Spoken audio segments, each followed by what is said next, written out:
Nirmala ji, thank you so much for giving us the first exclusive interview after the budget. You've been very kind to us every year, and thank you so much for that.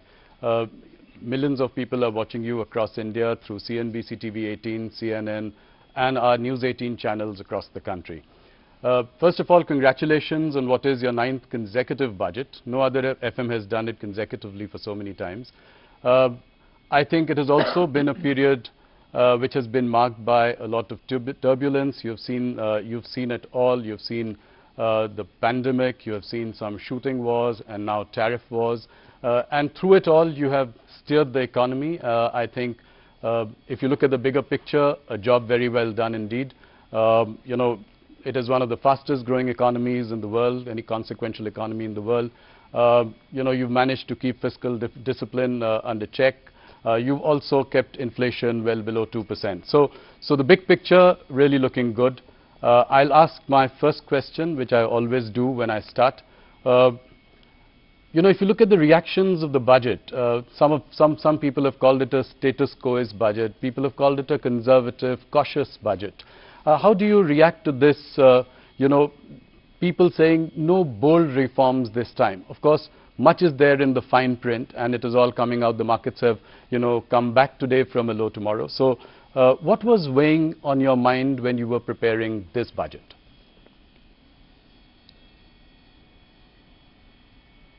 Well, as was observed by you and by domain experts, not just in India, even outside, Indian economy's fundamentals are absolutely strong. It is the global uncertainties, which of course always every government has faced global uncertainties of different order, different level. But now the extent to which global uncertainties are bearing on countries and impacting decision making is of an order that we have never seen before. So certainly we had to keep that uncertainty in mind and plan for what is going to happen this year and what is going to commence in the next 5 years from this year, in that a new finance commission cycle starts. And above all, like the Honorable Prime Minister said, this is going to be the first budget in the second quarter of 21st century, which is up to 2050. Yes. In between, closer to 2050, is 2047, when Vikasit Bharat will have to be achieved. So our direction, our goal are all set. So it was for us to, keeping in mind the global uncertainties, plan for 1, for this year, 2, for the entire finance commission cycle, and 3, leading up to Vikasit Bharat, how do we want to take them? And that is why, slightly differently from every other budget, this time a lot more was said through Part B, right, which actually is unusual, because it's not just the tax proposals taking us towards 2047. It also shows how we want the administration to respond, whether it's tax administration largely, or how the fiscal policy and other things are derived from it. And that is why I think this budget, everyone is welcome to have their view, and I respect that. And I try to understand why a certain perspective has come out. Even if it's criticizing it, I try to understand what is the basis from where they've come. But to have had Indian economy grow at the fastest rate from among major large economies, not just 1 year, not just 2 years, now for steady 4 years. It is the stability point that I want to underline. Prime Minister's political stability, because he is in the 3rd term, yes, and also his understanding of how you respond to business has remained the same always. We have to be receptive, we have to enable, we have to remove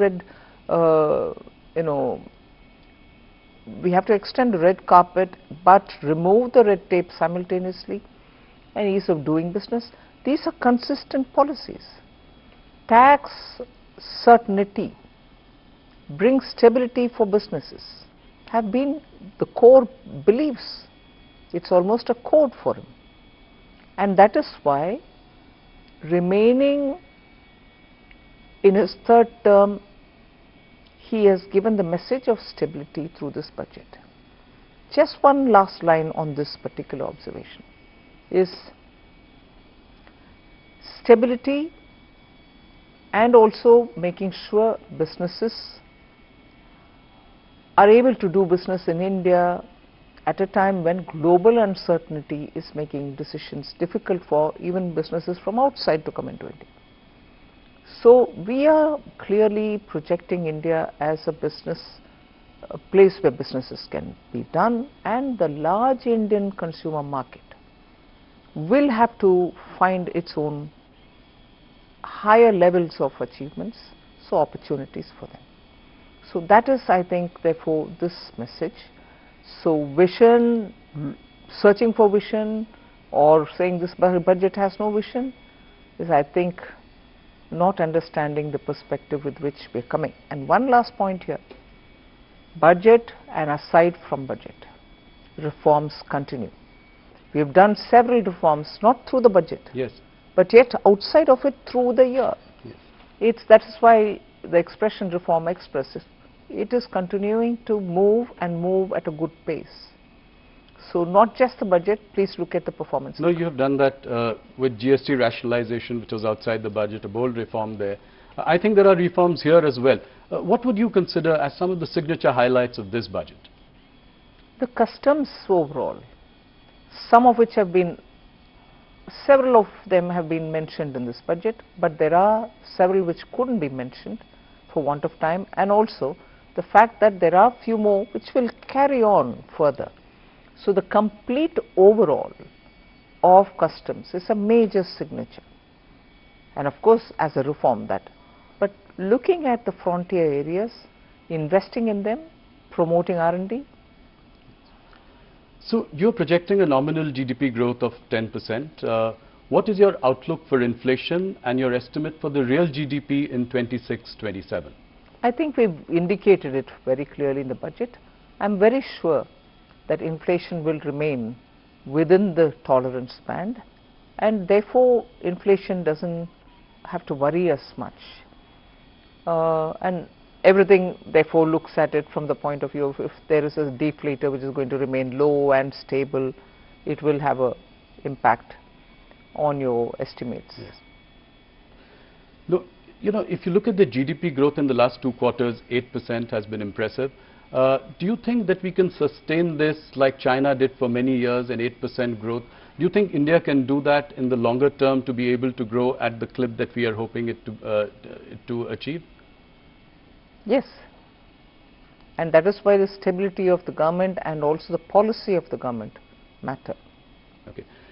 And do you think, what is feasible for India considering that the nominal GDP has been on a decline since FY22? So where do you see the nominal GDP going in the next couple of years? I strongly believe once the fund flows come in, because all of the factors are strong, all of the factors have really been the strength of India. So your macroeconomic is, 2 days ago we had this news report saying foreign exchange reserves have touched and crossed 700 billion. Yes. So you have every indicator doing well. So what is that one thing which can make a difference? That one factor which can make a difference, and this is common knowledge, is if there is more funds flowing into India, that itself will give us a big relief. And for that, those who went out also went out booking profits. Right.